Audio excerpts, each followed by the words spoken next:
Hey guys, Scott here. Today I am going to show you how to install and how quickly these VanEssential, this front window cover will install. This one is specifically for a Mercedes Sprinter.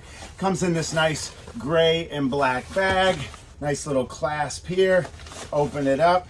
And these are really simple to install. Take it out here. You have a Velcro clasp here in the middle. You open it up. And you're going to want to put the black on the outside and put this through. And since I don't have a rear view mirror, as you can tell, these just go up here and they're magnetic.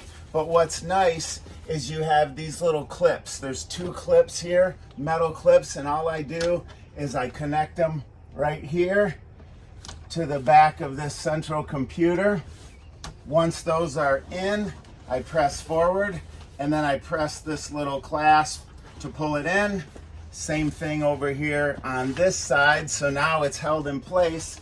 And then all I have to do is go around and connect the magnetic and fold this down, connect right here.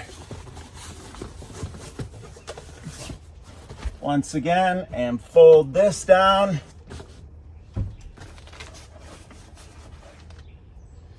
And it's installed. It's literally that simple.